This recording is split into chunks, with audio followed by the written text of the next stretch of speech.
네, 대박 여러분 안녕하세요. 반갑습니다. 상하이. 네, 우리 대박이님들 주말 잘 보내시고 오셨나요? 네, 아마도 지난주 금요일날 미국장이 이제 4% 넘게 급락을 또 했죠.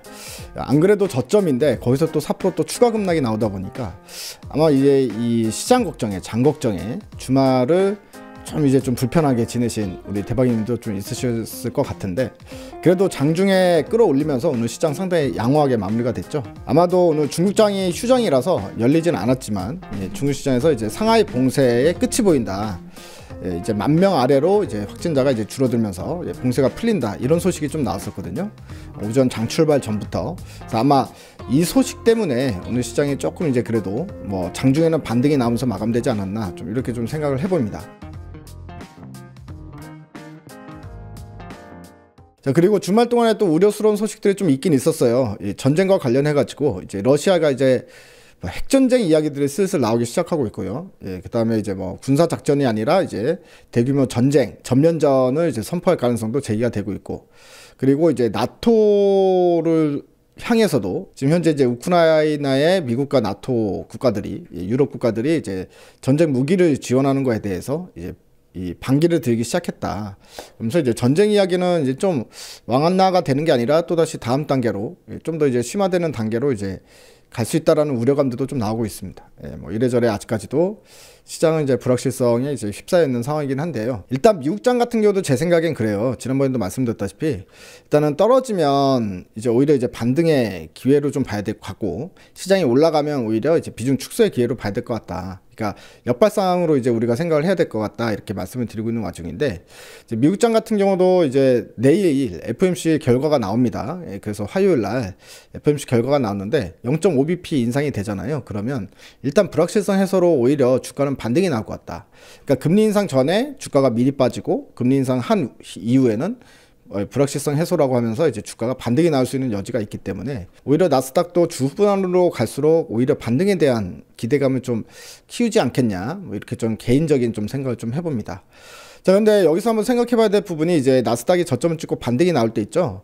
이때 이제 우리 시장도 같이 이제 박스권 하단 부분에서 박스권 상단 부분으로 갈 것 같은데, 이때 뭐 950포인트까지든 올라가는 흐름이 나타나게 되면은, 그때는 사실 이제 주가가 빠질 때는 인플레이션 관련주, 원자재 관련주들이 상승세가 나오고, 그리고 이제 주가가 반등이 나올 때는, 오히려 시장이 올라갈 때는 원자재 관련주들은 조정이 나오면서 그동안 이제 바닥권에 있는 IT나 바이오나 이런 성장주 섹터가, 또 2차 전지나 이런 성장주 섹터가 조금 반등이 나올 수 있지 않을까, 이렇게 또 생각을 좀 해보고 있는 상황이니까 이분도 참고하시면 좋을 것 같습니다. 자, 오늘은 이제 ST팜하고 한국항공우주에 대한 이야기를 좀 해봐야 될 것 같은데요.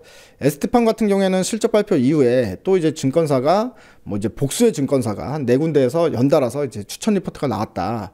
여기까지 이제 지난주 금요일 날 제가 업로드를 시켜드렸죠. 자, ST팜이 이제 오늘 10만원 자리는 이제 가볍게 뛰어넘는 모습을 보이고 있습니다. 그리고 이제 차트의 모습을 보게 되면 이 9만원, 10만원의 이 바닥권 흐름에서 이제 고개를 살짝 들고 있는 모습인데요. 이제는 속도감 있게 상승 구간으로 어느 정도는 이제 연출이 될 것 같다, 이렇게 좀 말씀을 드리고 있는 상황이거든요.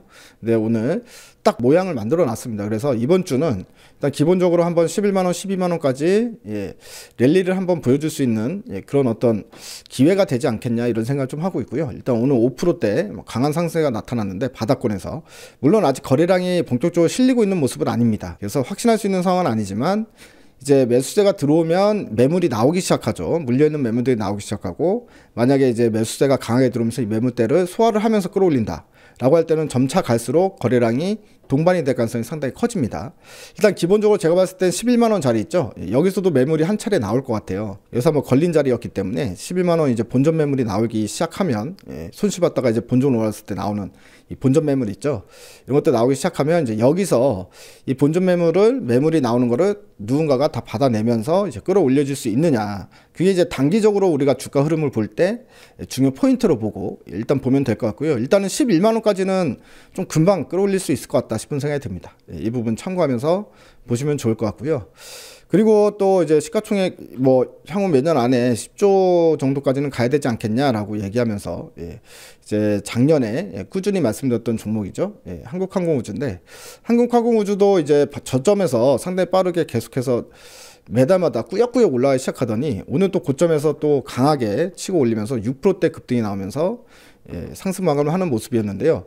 오늘 뭐 한국항공우주 쪽으로 또 좋은 소식들이 몇 가지 있었습니다. 이제 가장 좋은 소식이라고 할 수 있다면 바로 이건데요. 오전에 나온 뉴스입니다.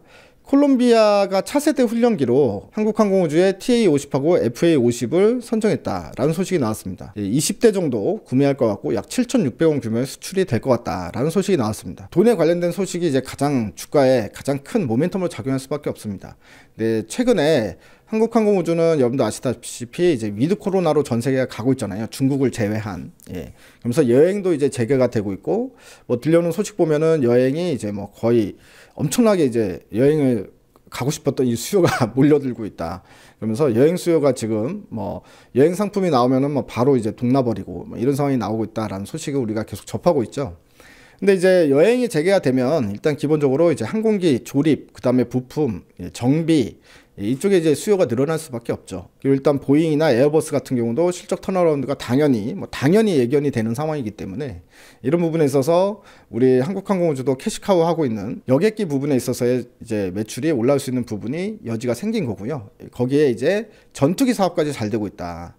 이제 전쟁 이후에 뭐 전 세계가 국방비가 증가하는 추세로 가고 수밖에 없는 거고, 거기에 또 이제 우리 또 고등 훈련기로 TA-50 그리고 이제 차세대 전투기 4.5세대 전투기로 KF-21 이런 모멘텀들을 다 보유를 하고 있는 게 한국항공우주이기 때문에 그냥 자연스럽게 수혜를 받을 수밖에 없다고 봅니다. 이런 부분이고 또 특히나 고등 훈련기 TA-50 같은 경우에도 평판이 좋기 때문에요. 고등 훈련기 중에서 평판이 좋은 편에 속하기 때문에 또 이게 시작이죠. 이제 콜롬비아로 끝나는 게 아니라 이제 각국에서 전투기에 대한 수요가 이제 앞으로 계속 많아지는데요. 특히 이제 미국 같은 경우도 또다시 고등훈련기에 대한 교체 작업이 일어난다고 하잖아요.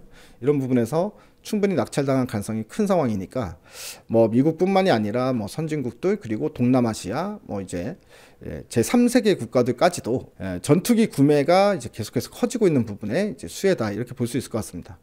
안철수 의원이 우주산업 미래 먹거리로 키울 것이다 하면서 인력 세제 등 지원 촉진하면서 한국항공우주를 방문했다고 해요. 그래서 이제 안철수 의원이 이제 한국항공우주를 방문한 거는 사실 이제 전투기에 대한 모멘텀보단 우주항공 산업에 대한 모멘텀, 이걸 또 붙돋우기 위한 건데요. 시장에서 잠시 잊고 있었던 한국항공우주의 가장 큰 모멘텀이죠. 성장 모멘텀인 인공위성과 그리고 로켓 발사, 나로 발사 이런 부분에 대해서 다시 한번 상기시켜주는 이제 모멘텀이 되지 않았나 싶은 생각이 듭니다. 그리고 빠르면 6월 달에 또다시 이제 누리호 2차 발사가 있잖아요. 작년에 우리가 이제 거의 90%의 성공인데 10% 실패를 했던 부분을 이제 보완을 해서 또다시 로켓 발사 예정이 있기 때문에 이런 부분 되면은 또 한국항공우주가 일단은 올해는 확실히 이제 랠리를 나오는 한 해로 봐도 무방하지 않을까 싶은 생각이 듭니다. 우리나라의 도심항공 모빌리티 기술이 선진국의 70% 수준까지 도달했다. 뭐 이런 이야기도 나오고 있고 지금 우리나라에서는 현대차와 하나그룹에서 UAM 사업에 상당히 로드를 걸면서 상당히 빠르게 추진하고 있잖아요. 그래서 예상보다 오히려 1, 2년 빠르게 선보일 수 있다. 이런 얘기까지도 이미 나온 상황이었는데 뭐 또 이 부분에 있어서의 또 핵심 기술은 또 한국항공우주가 갖고 있죠. 그래서 한국항공우주는 현대차 그룹이 됐든 하나그룹이 됐든 어디서든 이제 빠지지 않고 거론이 될 수밖에 없는 부분이다. 그래서 한국항공우주가 이제 주가가 너무나 잘 가는 부분에는 분명히 이제 그럴 만한 이유가 있고 또 그렇게 돼야 되는 게 정상이다라고 보여지긴 합니다. 자, 그런데 이 부분이 있는 것 같아요. 보유하고 계신 분들에 있어서는 계속 보유 관점이죠. 중장기적으로 봐도 괜찮다. 그래서 시가총액 진짜로 우리 3조 때 봤으니까 쭉 갈 때까지 한 3배 정도 쭉 들고 가는 것도 방법이 될 수 있다고 보는데 일단은 신규 진입자 입장에서 봤을 때는 단기적으로 조금 이제 부담스럽긴 하잖아요. 그러면 한국항공우주를 만약에 신규 접근을 한다면 언제쯤에 사면 좋을까라는 부분에 대한 이야기를 한다면 좀 기다려보는 게 어떨까 싶습니다. 어쨌든 심리적인 효과가 있을 수 있는 게 지금 현재는 전쟁이 지속 중이니까 한국항공우주가 주가 웬만하면 제가 봤을 땐 밀릴 것 같지 않아요. 기회는 딱 한 번 있을 것 같아요. 언제? 전쟁이 일단 마무리가 되면 일단은 방산업체들 주가는 그동안 주가도 많이 오르기도 했고 차익 욕구가 발생이 될 수밖에 없을 것 같아요. 그래서 주가가 한 번은 출렁거리지 않겠냐라는 생각을 하죠. 그리고 오히려 그때는 전쟁이 마무리가 되면 재건을 해야 되니까 두산인프라나 뭐 밥캣이나 진성TC처럼 오히려 그 굴삭기 업체들 있죠. 중장비 업체들, 건설 중장비 업체들 쪽이 주가가 확 한번 뛰어오르면서 방산업체들은 주가가 확 밀려 내려올 수 있죠. 원자재 관련주들과 함께 같이 흐름을 하기 때문에, 그래서 원자재 관련주들과 그리고 이런 방산업체들이 주가가 밀릴 때, 그때 이제 밀리면 그때가 이제 한번 다시 우리가 진입할 수 있는 기회가 오지 않을까 싶은 생각이 들어요. 그래서 한국항공우주를 보유하고 계신 분들은 최대한 긴 관점으로 계속 쭉 보시면 좋을 것 같고요. 한국항공우주를 사고 싶은데 언제 들을까 망설이시는 분들은 일단은 전쟁 끝날 때까지 한번 기다렸다가 그때 한번 크게 한번 출렁거리면 그때 한번 저점 타이밍을 한번 잡아보는 게 좋지 않을까. 일단 뭐 지금 생각으로선 그렇게 이제 말씀을 드릴 수 있을 것 같습니다. 아무튼 뭐 한국항공우주도 이제 우리가 뭐 이제 오래전부터 쭉 길게 좋게 봐왔던 종목이기 때문에 일단은 중간중간 이슈가 있을 때 좀 설명을 드리도록 하고요. 대신에 자주 말씀드리지는 않을게요. 일단은 주가가 랠리가 나오기 시작해서 주가가 좀 많이 올라가 버리면요, 그 다음에는 사실 이야기하는 게 살짝 부담스럽죠. 왜냐면 신규 접근하기에 애매모호한 위치에 있는 종목은 아무래도 좀 이야기하기가 좀 껄끄럽다, 뭐 이런 부분이기 때문에요. 항상 이제 저는 바닥권에 있는 종목들 위주로 계속해서 좀 말씀을 드리도록 하겠습니다. 그런 의미에서 아까 앞에서 얘기했던 에스팜, 에스팜은 이거 올라서 부담스럽나요? 절대 아니죠. 에스팜은 아직도 부담없이 언제든 누구나 접근할 수 있는 상황에 위치해 있다. 이 부분 말씀드리면서 오늘 방송 마무리하고요. 저 또 수요일날 라이브 방송에서 만나뵙고 이야기 드리도록 하겠습니다. 또 제가 요즘에 이제 방송 출연하고 있는 거 있죠. SBS 비즈 채널에 박주식 만렙이라고 하는 프로그램 또 이제 녹화 방송을 가야 될 예정이라 장중에 제가 좀 자리를 비울 것 같습니다. 우리 저기 카톡방에 있으신 우리 대박이님들, 그리고 우리 회원님들 참고해 주시고요. 내일 오전에 다시 한번 거기서는 언급드리도록 하겠습니다. 우리 대박이님들은 또 수요일날 만나 뵙겠습니다. 아참, 아직까지 카톡방에 접속 안 하신 우리 대박이님들은 우리 댓글창 링크에 보면은요, 카톡방 링크가 있거든요. 거기를 클릭하셔서 이제 문의를 하시면 좋을 것 같습니다. 저는 수요일날 라이브 방송에서 다시 뵙겠습니다. 우리 대박이님들 화이팅 하십시오. 대바이.